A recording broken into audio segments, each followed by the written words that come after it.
We're live. Good morning, Becoming Eva fans, and welcome to episode 6, Yes. Developing Multiple Streams of Revenue with Yes. our special guest, my hubby, Mr. Ryan Moore, also known as Mr. Ryan Righteous. Yes. All right. All right. We'll take that. Yes. Good Yes. morning, everyone. Good morning. Thank you guys for having me. Thank you for being on. I mean, I was just thinking earlier today, I was kind of thinking in terms of music, but I'm like, you kind of Warren Campbell the situation. And if you know about Warren Campbell, he's the one who put together Mary Mary. And so Ryan is like the Warren Campbell behind Becoming Eva. You know, he was kind of like the one who brought us together. So thank it's an you. honor. Thank you. Thank you. Yeah. Just reminded me of that. How is 2020 treating y'all? It's been off the chain. So how's everything going in the Moore household? It's a blessing, honestly. You know, we see COVID as a definitely a detriment to what's happened to our society, what's happened to American families and families across the world with devastation of death. But at the same time, it's yielded a lot of opportunity for people to secure different forms of income. I mean, non-traditional forms of income. And so also, you know, sitting back and realizing that the government doesn't really have our backs like that. You know, we can't really rely on the government. So we have to go out here and create these opportunities for ourselves. So, you know, in a way, it's been hurtful, but I think it's stretched people's minds in order to be able to go out there and find a different avenue to success and not really necessarily bank on whether or not their degree is going to get them through, whether or not all the years of hard work and overnights and you know, late nights and overtime that have they put into their jobs, you know, that they're not going to necessarily see a benefit from that. So it's time to benefit for ourselves and make it happen. That's what's up. Well, if y'all don't know, this is the direction we're going today. I mean, Ryan came prepared, so let's get in. I'll let you do the formal introduction, Mrs. Moore. Yes, I have the pleasure of introducing my husband on today's show. So, Ryan Righteous Moore serves as the vice president of J. LLC, the parent company of the multimedia brands Track Stars, which was produced in 2006, Nectar Distribution 2017, and Render TV 2019. Ryan has worked in the radio industry for 20 years now, a career that stems from his early days as a college radio personality to his internship and hire at Radio 1 Atlanta Urban One. Ryan holds a BA from Clark Atlanta University, where he studied radio production. Ryan is the co founder of Trackstars, Nectar Distribution, and Render TV brands, which aims to service the urban Christian community. Ryan is one of 3 co hosts for the radio and television show Trackstars Live. Ryan is a native of Atlanta, where he currently lives. Ryan is a loving husband to me, his wife, Latoya Moore, and our 3 little ladies, Ryla, Layla, and Mariah. Oh, I love the 3 little ladies. So cute. And of course, you know, I always have to connect the dots here. You know, Track Stars Live.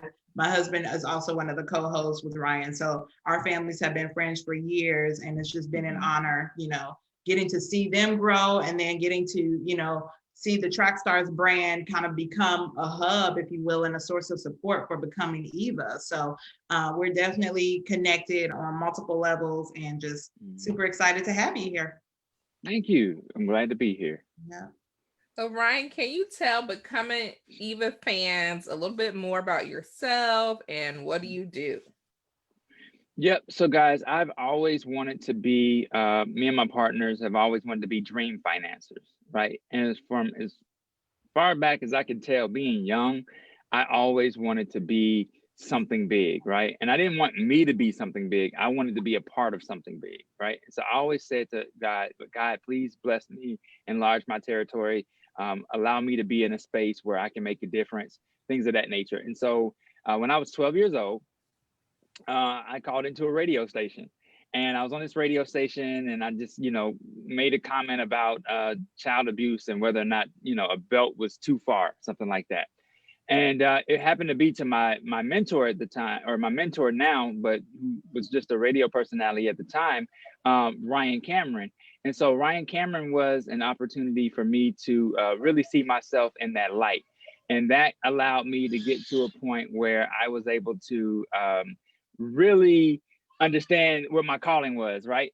And so my calling just kind of stemmed from a place of being able to know when God calls you to something, he places you on a path, and he doesn't take you off that path unless something goes wrong and it's not his direction for you anymore.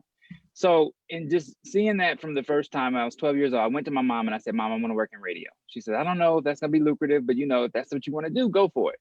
So when I was 14, the radio station came to my school, and they did a Hot 97.5 Stay in School Jam. And then at the end of that, I was like, okay, I'm still sold on this radio thing. Ryan Cameron pulled up in the Porsche. He only works 4 hours a day. And then when I was 18, I met him at a party. And I told him I wanted to work in radio, and he gave me this scenario, like, okay, go to school, make people like you, be funny, all this kind of stuff, and become a radio personality. And just maybe a couple of weeks later, the radio station had an internship opportunity. Applied for the internship opportunity, was there for 6 months. And after that, they hired me. And so from there, I was 19 years old, working in my field of study. I was the youngest junior account executive working in radio sales. And Wow. That's where my journey started. It just started from being able to see my very first source of income and what the potential of it could be if I were to expand upon it. Okay, let me press pause, because first of all, I love how I'm like learning stuff about you in the midst of this. This is great. But anyway, first of all, I'm still stuck on 12 years old. Like 12 years old, you tell your mom, I want to go into radio. Like, yes. Wow.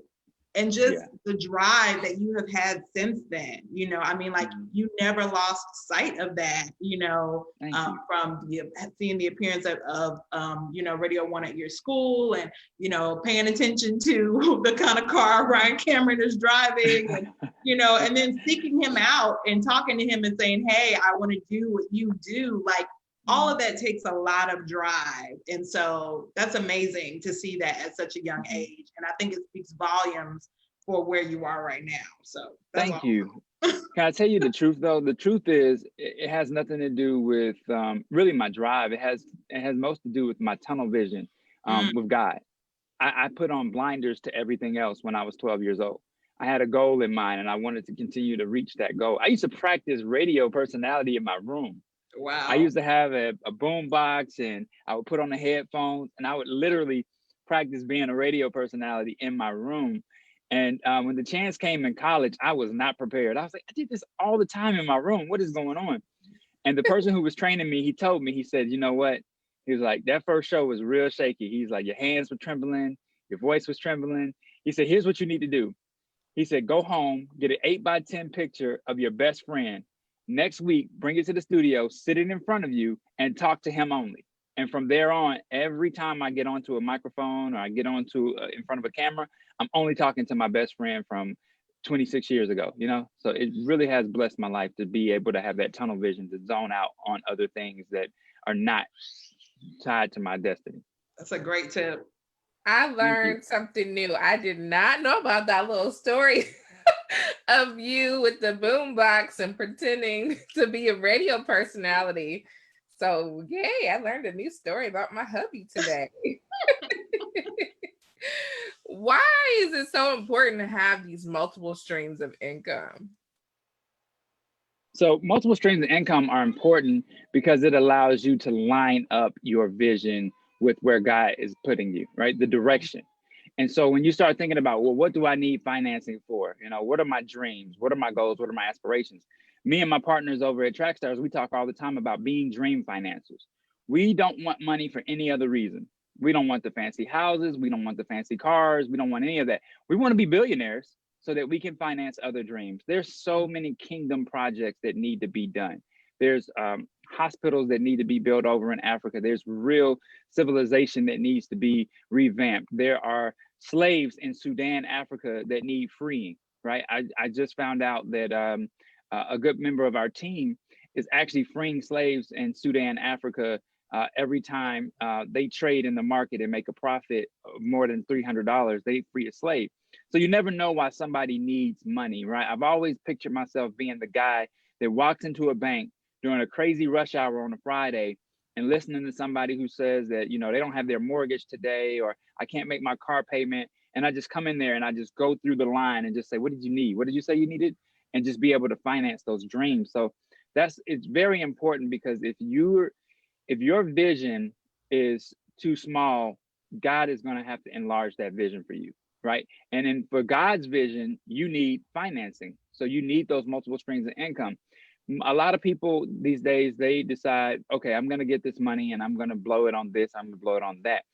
Investing, savings, putting money aside for your loved ones, all those things matter. You know, I recently lost my dad in 2013. And one of the things that scared me the most was that, you know, there was a battle over his 401k that I didn't even care about. I didn't even need it. God had blessed me and my family to the point where we didn't necessarily need it. But when I looked at the size of it, I was thinking, Dad would have had to go back to work. You know, there were some things that happened in the financial market back in 2008 that really hurt a lot of people. And he was one of the ones affected, you know, wiping out half of his 401k, but he would have had to go back to work. And that would have been scary for me. And so raising you know, children and being a provider of a household in this day and age, we have to have those multiple streams of income just in case something doesn't work out. You know, we always talk about Trackstar being our plan A, you know, while we work our plan B. So it's very, very important to have multiple streams of income. That's very good. And you alluded to something earlier when we were just kind of talking about 2020 in general. If nothing else, like you said, this year has definitely shown us like the uncertainty of the times that we are in, and the fact that we cannot bank on just one thing. We cannot, you know, and so that's just another reason to, you know, have multiple streams of revenue so that you're not solely dependent on any one revenue stream. So yeah, excellent. So true. The current climate, so many people were out of work because of COVID, and I know it's been rough for a lot of families out there, and getting assistance from the school, even for meals to feed your kids, because depending on what industry your career is in, COVID just really put a stop towards it for a significant amount of time. I'm seeing tons of businesses going out of business, even in the malls. Like, it's crazy how many companies are going under right now. When did you first start taking steps towards developing all of the multiple streams of income? Well, I think it first started when I was working for Radio One, and you know, sales was one stream of income, but then my salary was another stream of income, because in sales you get commission and you get a salary. And so when I first started seeing like, oh, this is what commission feels like, I get a base salary and then I get more money on top of that, and that fluctuates month to month.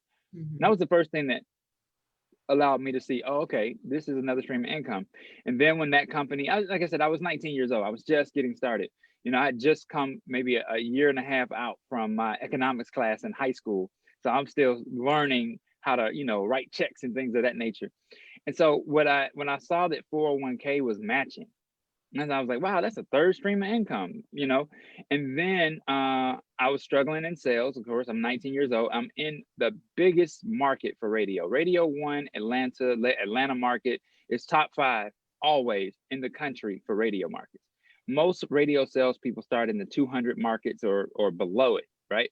And so to me, I started realizing that I'm in a very valuable place where I could make great money and I could do really well, but I'm swimming with some sharks. And so I went to one of my mentors and she says, you know what? You need to try network marketing. And I was like, network marketing, you know, so it gets a bad connotation, like a pyramid scheme. But she said, if you get a no in network marketing and you keep going till you get a yes, you'll be able to sell anything the rest of your life. And I said, okay, that's interesting. So I started doing multi-level marketing. Wasn't the greatest source of income, but I did make some money off of it. So that was another source of income. But then I sat under a great bishop, Bishop Bronner at Word of Faith, who always said that millionaires have at least 7 streams of income. And I started counting on my fingers and I was like, oh, I only have 3, you know? So then I just started looking at other avenues. Being a part of a business owner was another stream of income. You know, being with Track Stars has also allowed me to see a lot. My partner, Sean, J. He is a financial guy that handles most of our transactions throughout Track Stars. And when he does something, he makes smart business decisions, right? And I get to see that. And one day, my partner, Jeremiah, and myself, we're going to all benefit from the smart decisions that Sean has made over the years. And so that's another stream of income, having ownership of a company, having stock in a company, all those different pieces are streams of income, you know? And then if you start coupling it with things you sell on the side, you know, for a long time, I was selling things on eBay. I took up a hobby where I would take broken television parts and I would actually fix them, right? And so I would buy a lot size of televisions, 45 at one time. And they only cost me $150. But out of that lot, about 17 of them were manageable. And we were able to bring those back to life and sell them for, a profit. And so, you know, you see one of them behind me. This is one I actually fixed behind me. They're hard, you know, because I don't have an engineering degree and I don't have that savvy, but I have internet and I have YouTube, and you can make money off of those things. And so I encourage people, stretch your mind. You know, I'm a college recruiter by trade. I've been doing that for 15 years now. And I'm an advisor at my program. And in my program, I have 8 young advisees. And I always tell them, while you're in your downtime, use YouTube. You know, I've saved our family hundreds, if not thousands of dollars fixing the refrigerator, fixing the air conditioner outside, painting, building a room. We just built a 4 Seasons room, all off of the internet. Just YouTube. Now I had a father who was a jack of all trades, so he showed me a lot in his days. But just being able to stretch your mind and say, my dad always told me one thing: if man made it, you can fix it. If a man made it, you can fix it. Only thing you can't fix is something God made. Like God just completely puts a cloud in the sky. Hey, something happens to that cloud, you're not gonna be able to go up there and fix that. So, you know, only thing you can fix is what God made. And so when I realized that, it challenged me to say, okay, every problem that I'll ever have is on YouTube, is on the internet. The internet is our greatest source is our greatest resource. So if you use internet the right way, you can have multiple streams of income through the internet alone. Very good. Another nugget. Pick it up. I knew when Ryan started buying those lots that we would never be broke. I was like, Amen. Hustler. He knows how to hustle. Amen. Yeah. Money. Yeah. Like he knows how to hustle and figure out a way to get money. Even I remember you taking like our broken washing machine and melt it down for money. I believe you get money, that type of stuff as well. Just like, I was like, man, we'll never be broke. Yeah. Ryan is always thinking of ways to make money if we ever get into a tight situation. So that is a great quality to have. Really is. Yeah. So what challenges have you experienced while developing all these different multiple streams of income? Oh, going completely broke. Before I met my wife, I got laid off from Radio 1 in 2008. In 2008, the stock market crashed, and advertising was the first thing that most major companies threw to the side. So I was at Radio 1 one day, and advertisers just started calling. Everybody's getting phone calls. Hey, we're pulling out, our forecast. We're not going to have our projections for next week. We're not going to meet the annual, budget.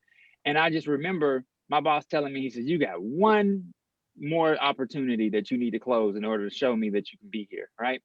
And I went and I worked really hard and I closed this opportunity, and it came in under somebody else. And I was like, oh, okay, God, that's it. How does that work? So I'm upset. yeah, so a lot of companies buy through agencies, and agencies have one advertising rep, right? And so I worked this account. It was Atlanta, the Art Institute of Atlanta, and I went there and I said, you guys need to have 1079 here. Radio One needs to be here. Hot 1079 needs to be here. And they said, yeah, we agree. And I said, let's put together a plan. You know, I made a proposal and I took it out there and I presented it. And they came back and someone just was like, guess what? Your proposal came back. And I said, oh, wow.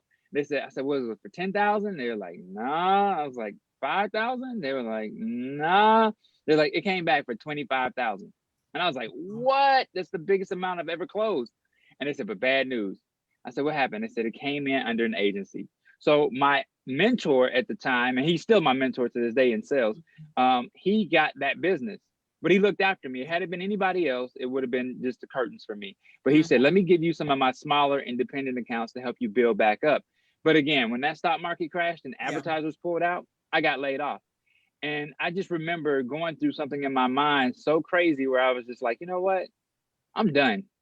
I'm done with the business world. And I sat on my couch. I bought my house. I bought my first house at 23. So by the time this all happened, I was a 2-year homeowner. And I bought my first, and I sat on my couch and I ordered all the cable channels I could. I called cable the next day, said, listen, I'm gonna be on the couch for a while. Give me everything you got. And I slumped back into like this crazy place. And so, you know, they started knocking on doors, coming from my car, coming from my house. They came from my house, they got my house, and God gave it back to me. And God was just really testing me to say, do you trust me? And I told him I trusted him. And within seconds, God showed me that he was miraculous. I was about to lose my house and it was being auctioned off that day. And I sent in some paperwork when Obama had the Home Care Act. And I sent in some paperwork and God had already told me, I'm going to save your house. And I was like, God, how are you going to do that? It's 2 hours to go before they sell my house on the courtyard steps. How are you going to do that? And God just said, you said you trusted me.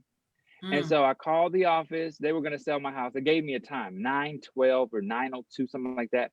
And I called the office at 8:50. I said, did you guys receive the paperwork to rescind the offer on my home? And they said, no, we didn't receive it. So at 8:59, they told me to call back. Call back at 8:59. Hey, did you guys get the paperwork to rescind my house? I said, no. So, okay. I got down under my desk. I was praying. I said, God, you said you were going to save my house. What are you going to do? My cell phone rings and it's the lady saying, hey, we just got the facts. We saved your house. You're out of the clear. And I said, whoa, if God can do something in 2 seconds time, what else can he do? And so I knew at that moment, God would never allow me to go broke again because my mindset changed. Believing in him was what I needed in order to get over those barriers, those hurdles. And now I challenge people all the time. If you gave me an ID with no money and all I had was an ID, I could find my way home. I could find my way home without asking a single person. If you dropped me in the middle of the street somewhere and you said, you got 2 hours to make it home, how you going to get there with just your ID, no money? I could find my way home. Because I would go out there and I would do kind acts of service and allow people to bless me, right? Also, if you have Verizon and you have an ID, you have a credit wallet there, right? You can go and buy something and turn around and sell it and make crazy profit. Hey, and it may hurt you in the long run, right? I've actually done this before. I'll go to Verizon and I'll buy a tablet on credit, right? One day I'm going to pay it back. I'll buy it on that wallet credit, and then I'll go back and I'll sell it on eBay. And I might lose $25 on the value of it, but that $75, that comes the same day. The eBay purchase, boom, right in your wallet. Amazon, same thing. So multiple streams of income are a mindset. And being able to garner how you get to them is all a mindset. Very good. Wow. So Ryan, you have tons of knowledge of all these different multiple streams of income. What initial steps would you tell someone that has maybe just their normal, regular career job, one stream of income? What are some initial steps that you can tell a beginner on how they can start developing multiple streams of income? First thing you have to do is think outside the box. I tell every young person that I speak with, think outside the box. Don't look at traditional forms. I remember sitting in front of a multi-level marketing, and multi-level marketing, guys, I'm in it right now.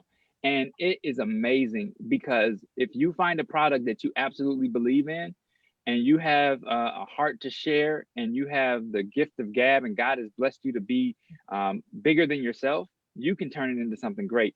And so I'll say this, I always tell people, think outside the box. I don't do anything inside of a box.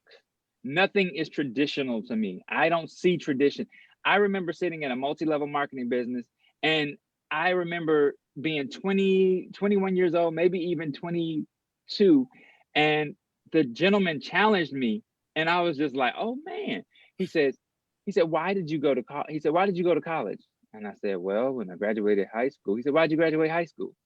And I said, well, because I had to. He said, who told you had to? I said, well, my parents told me I had. He said, I get that. Your parents told you had to, but who told them they had to send you? And I said, the government, I guess. And he was just like, you could have been an entrepreneur at the age of 8 years old. You could have been a CEO at any point in that time frame.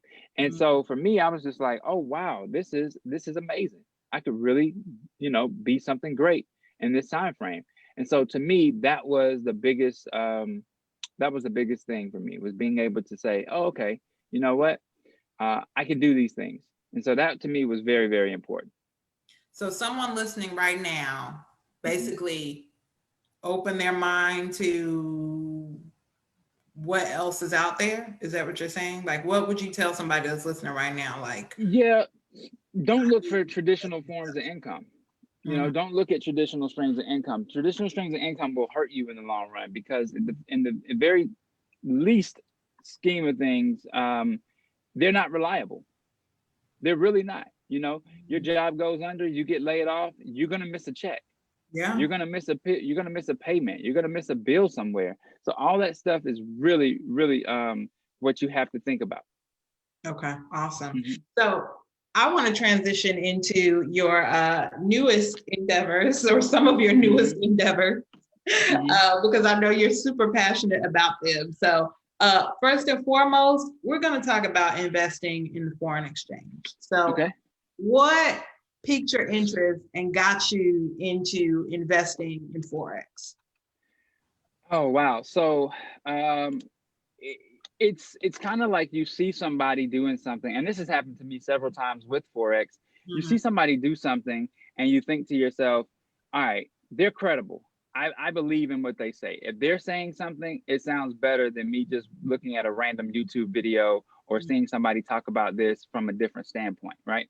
And so that's what happened with me. Was I was able to get into a position where I saw something so great, and I saw a friend doing it. And I saw him on his Instagram, and he said, I just made $150 residual this month trading foreign currency. And I said, oh, okay, that's interesting. That's $150 more than I made this month on foreign currency, and I don't have another source, and I can use another source of income. So I was all in. I was just like, oh, okay, this guy's got it. So I wanted to see exactly how that works, right? And I told him, I said, listen, man, I said, I don't care what it is. I just want to get in it. And he was just like, well, do you want to see? Do you want to hear? I said, listen, you're doing it. I'm in. What do we need to do? And he said, all right, man, well, first thing we need to do is you got to know about the investment amount. Cool. Here's my credit card. What else? He was like, well, at that point, you need to be ready to talk about it, and learn the information. I said, all right, cool. What else? And he was like, well, that's it. And I said, okay, let's do it all. I want to do it tonight, same day. The next thing I did was I picked up the phone and I called two friends. And they said, well, are you making money in this? And I said, no, but what does that matter?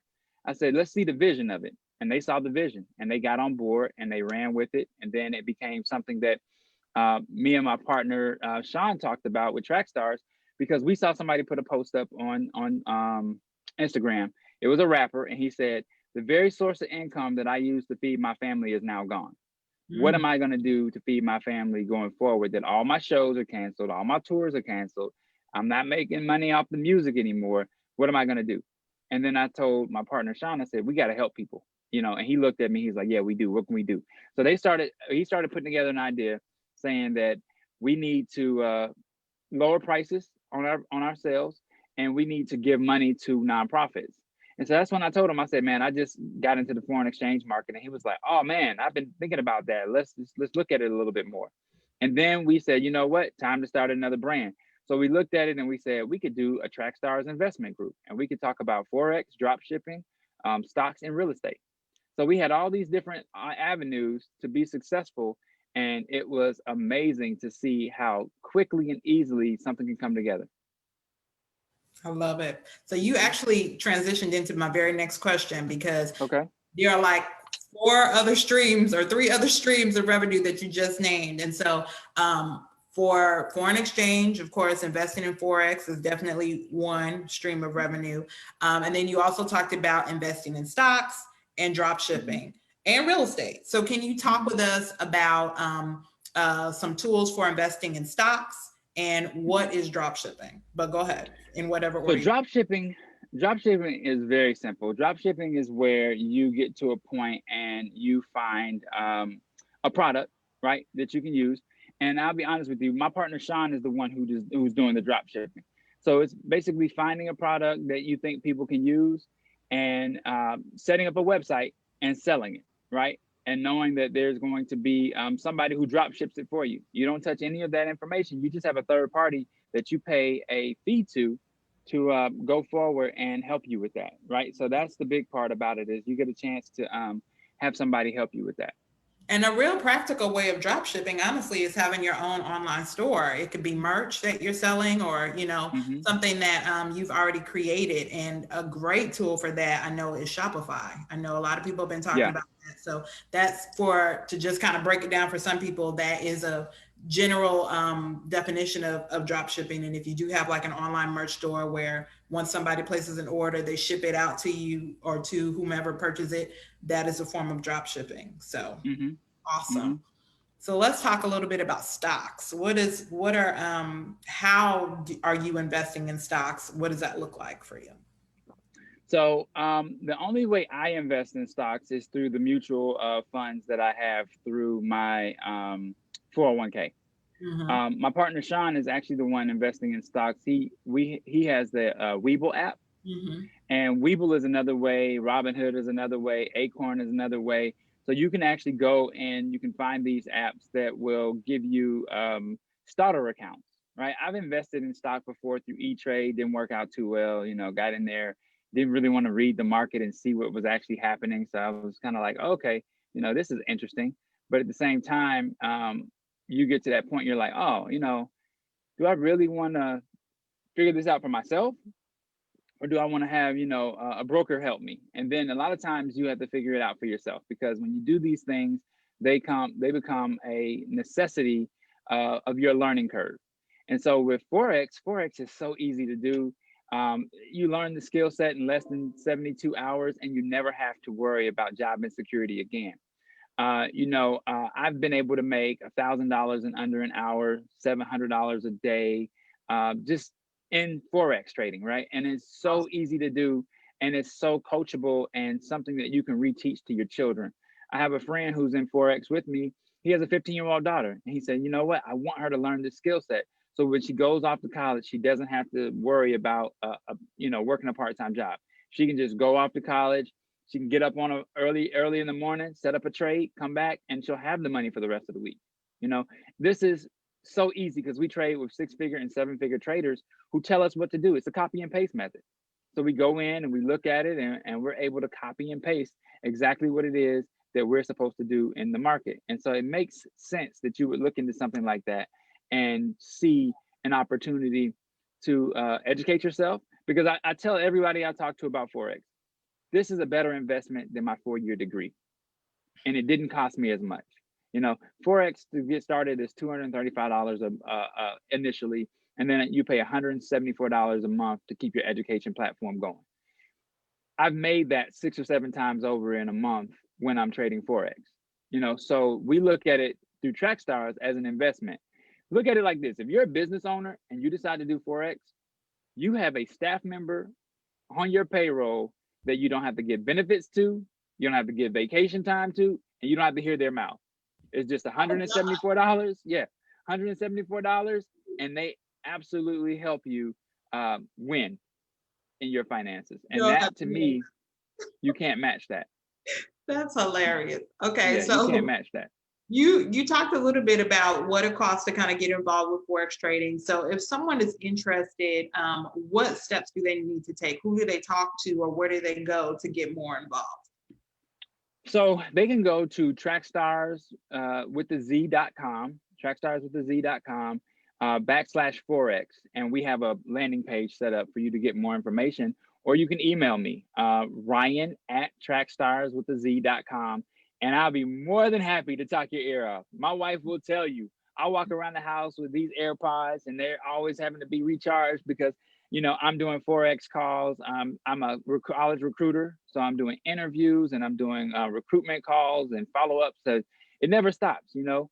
I already have a target retirement date in mind. And so when you have that type of time, freedom back, you want to use as much time you have right now to be able to get above that. So that is very, very important to be able to do. Very good, very good. So let me ask you, I mean, it's obvious you are definitely a jack of all trades, of multiple trades, and, you know, bringing in multiple streams of income.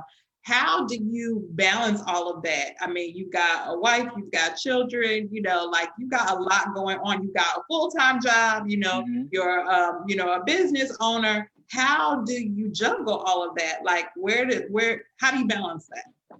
So you have to have that spouse that supports you and believes in your dreams, right?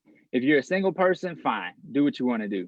But you have to be able to sell it. You have to sell it to your spouse. I tell everybody, all my friends, that you have to sell it to your spouse. So you know what I started doing? When I started making excess money in the market, I was giving her money. Hey, here's $200.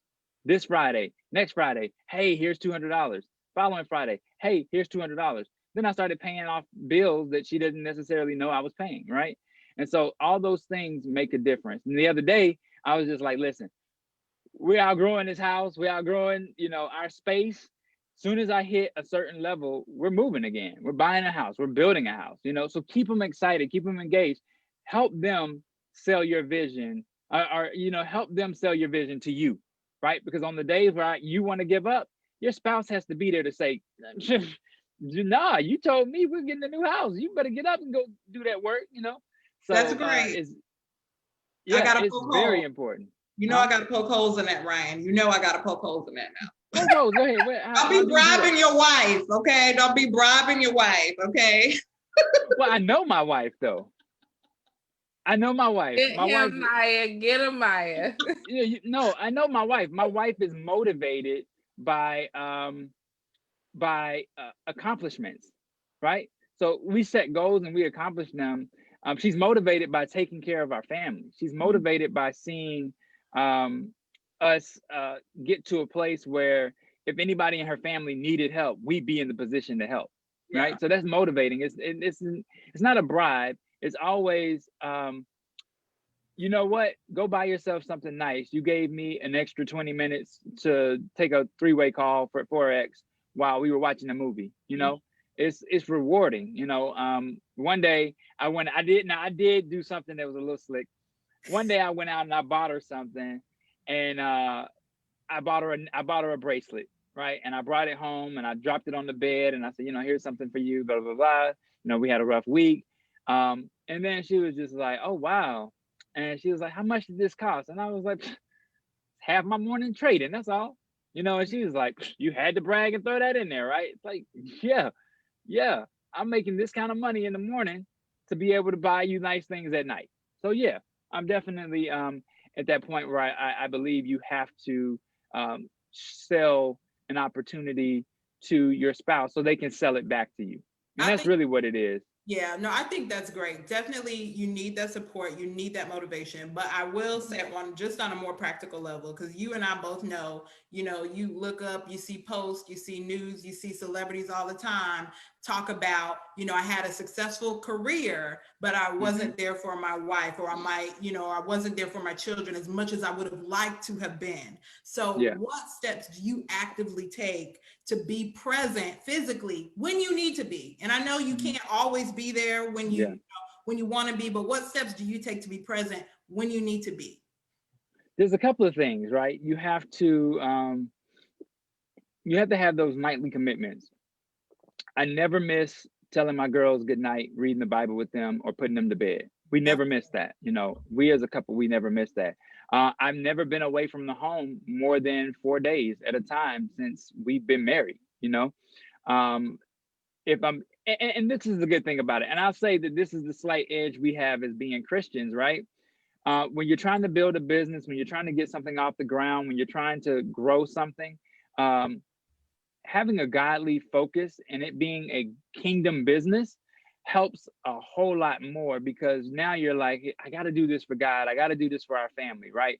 And you got to allow me to do, I'm not trying to start up a dry cleaner business, right? Where I'm saying, hey, I got to go out and survey the guys building the warehouse and making sure that, you know, they put the shelves in correctly and the machines work.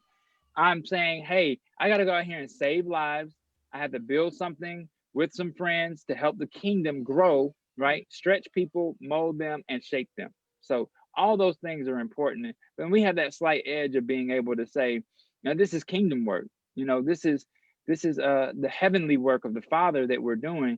And so you trust me as the man of God. You trust me as the household provider and the leader. Let me lead. And this is the other thing, reassurance.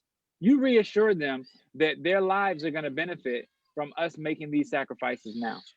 So benefit, you know, give your spouse the benefit of being able to have that opportunity. That's very good. And I appreciate you sharing the boundaries that you have, because it is important, I believe, for any and everyone to have some type of boundaries in your life. You know, if it is, like you were saying, limiting the amount of time that you're away from your family, you know, making sure that you commit to, you know, saying goodnight and, you know, reading the Bible and praying with your daughters every night. Things like that they go a long way, you know, and it's important, like you were saying, that you make those commitments. So I commend you for that. And I will add, it is a constant work in progress to find that work-life balance for both of us, as a, you know, as husband and wife, and 3 kids, 3 little kids. I have a full-time job as well. Thankfully, I work from home, so I'm able to manage my schedule a little bit better for me with the children. But I know we do practical things, like we have a huge family calendar, and I send Ryan notifications on his phone for his calendar for like kids' recitals or doctor's appointments. We have to constantly communicate. And our Friday nights are pretty sacred with our family. And Sundays are pretty sacred as well. Saturdays are typically pretty busy with Becoming Eva, and then he's on Track Stars usually in the afternoons. So our Saturdays are usually pretty busy. But we do try to schedule things in advance, and we have to communicate like, hey, she has a recital coming up, you know, make sure you're off for this day and stuff like that. Very good. Yeah, very good. Communication is very, very important. So I commend you all for doing the work necessary, because it's a lot. It is really a lot to, you know, to do all that and still have, you know, your family commitments. So I think that's awesome. So I commend you all for doing all of that. So before we get ready to transition into our noble character acknowledgement, I think I have one more question that I wanted to ask you, and you may have answered this already, but just want to talk about, well, first of all, I think two. First of all, what are you, because it sounds like you're always working on something else is always on the horizon for you. So what is next for the More empire as well, you know, as in regards to, you know, what other streams of income are you looking at? What are you researching? What are you studying? You know, what are you reading? Anything you want to share? Yeah, so the first thing is, you know, making sure that we get all of the making sure that every brand that God has given us trust in is doing its thing, right? So that means, you know, being supportive with Toya and becoming Eva is the next big thing. You know, making sure that you guys, excuse me, you guys see the same success that Track Stars has been able to see. Making sure that, you know, I give Toya time to go out and do a conference in LA. You know, being able to see you guys get to that next level is our biggest champion right now. Being able to see you guys put out books and being able to see you all, you know, sitting in front of very influential people and having influential people come to you and us using our resources the best way we can to help you guys grow. So those are all very important things to this family. And then I would say, as you know, Toya's had dreams and she's given me ideas before that we've had to say, okay, well, right now we can't do that. But when we talk about dream financing, we're going to go back and finance those dreams. You know, when Toya was a volleyball coach, she came to me one day and she was like, let's start a volleyball club, you know, and I was thinking, okay, you know, we got 2 kids now. It's a little difficult. And I did see the sense that, you know, it is a good form of real estate to have, and you can rent those things out year after year to clubs. And she wanted to actually have a facility for it. That's something that we're going to go back and revisit one day. You know, I look sideways sometimes when she mentions things, and I'm like, I got to work all day and all night to get you that, you know? But, you know, let that influx of money come in. And I'll just tell you that when you get out of your own way, when you stop listening to naysayers, when you start really seeing people live out their dreams and you think to yourself, that can be me. God didn't say it wasn't me. You know, I have a Forex mentor that I'm closely following. He's 24 years old and he makes $750,000 a month trading Forex, but he's 24 years old. Wow. And, you know, I see that and I think to myself, he never has a want for anything financial. And I can't imagine the people he's blessing on a monthly, weekly basis. You know, why not? You're 24 years old. Now I see him on there. He's buying fancy cars and penthouses and things like that. But when you have a family in mind, your goals change, right? And so what I would do is for my daughter's 10th, 12th birthday, I would buy them real estate. I would buy them land, right? And just give them that deed. They're gonna get a nice little gift after that, but that's gonna be the gift that we put up on the shelf at the end of the night, and we let it mature. And when they turn 18, that land is worth $300,000, and they can do whatever they want, cash it out, go to college, invest in a business. I mean, who says we can't be, you know, the Christian Kardashians over here? We got 3 girls, you know. Who says we can't be the Christian Kardashian? I've already named them. If they have an ounce of singing, if they can help get training from their Aunt Maya and rapping from their Uncle Sean and their Uncle Jeremiah, hey, we got Trinity's Child over here. We got Trinity's Child. Let's go. Let's get these girls a mic. Ryla already tries to like rap. Layla sings. I was about to say Layla's a performer. We just waiting on her to get old enough so we can manage. She ready. I'm just saying. Go ahead. And Mariah is the miniature Joe Jackson. She gonna get everybody in line. Oh no! Oh no! Not that, Mariah. Not that. Yeah. So yeah, you just have to look at it like I can't let anybody stand in my way. I remember someone telling me that all their friends were laughing at them while they were trying to build their multi-level marketing business, their Forex business. And they said, you can laugh at me, but I make $300,000 a year and I live in a penthouse and you still got to get up and go to work. And I'm not knocking that, but while you were laughing, I was building, you know. And she told me that it put her in tears to have them make fun of her and say, oh, you out here slinging this Forex, or you know, telling people to do this, telling people to do that, and you're not really hustling. You're not really going to school and using your degree that you got. You know, you working for your degree. Oh, you know, someone said you know what they told us in this call? When are you gonna stop working for money and letting money work for you? Mm-hmm. Right? Money doesn't need a vacation, but you do. Yep. So if you let your money work harder than you do, makes sense. Yeah. Another thing I was listening to, and these multi-level marketing people, they are motivational speakers as well. They're coaches. Mm-hmm. He brought up an idea the other day in my mind, and it really stuck with me. He said, how is it that you are working so hard to make a corporation rich when you're a corporation? He said, you know what? I give myself a pay raise every day. I give myself a pay raise every week. I can give myself a pay raise every hour. But if you go to that boss and you ask for a pay raise, they're going to tell you no on a weekly basis. They're going to tell you no on a monthly basis. I got a 3% increase on my day job this year, and my trading account is already up 6%, 16%, 26% from where it was last week. You know what? I started trading this week on $7. My balance right now is $836. So do the math on that, right? I have to do things in order to, you have to be smart about it.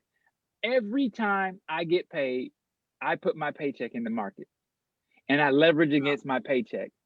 And every time that I've done that, God is good. I go in fully and faithfully and fearfully trembling, but God is good. Every time I put my paycheck in the market, I'm able to withdraw my paycheck and almost $1,000 profit. Amen. Same day. So Wow. who's doubling their paychecks the same day they get it? I am. Other people are. You can too. Wow. Thank you so much, Ryan. Any other tips or words of wisdom that you want to share before we transition? Pray over your business. Pray Mm. over your investments. Pray over your family. I remember praying to God yesterday and I said, God, I'm working so hard. I didn't get off a call. I didn't get off a Trackstars call to 2 a.m. the night before. I got up early to work for my day job. I took 5 calls yesterday for Forex. I trained for Forex yesterday. And by 3 o'clock, I sat back in my chair and I said, God, I'm working so hard. God, send me the people that see the hard work and see the vision so that I don't have to chase after it, you know? Yeah. And I was sitting at a restaurant, ordered some food last night. I was sitting in my car and I just started going through my phone and I just saw somebody's name and I clicked on it and I called him and I said, how you doing, man? What you been up to? And, man, I'm doing great. Da, da, da, da. He said, how about you? How's your family? I said, great. You know, I got some good news happening in 2020 and I'm really excited about. I said, and then, you know, I just started, I said, I don't know if you see my Facebook post, but I'm trading Forex. Man, you trade Forex? Man, I want to get into that. Oh, how can I get into that? I've been asking people to show me and nobody showed me. Can you help me get in? Like, yes, I can help you get in. I'm super excited right now. Yes, I can help you get in. So, you know, you just have to have God do those things for you. Because I asked God to send me somebody who I didn't have to chase, just have a conversation with.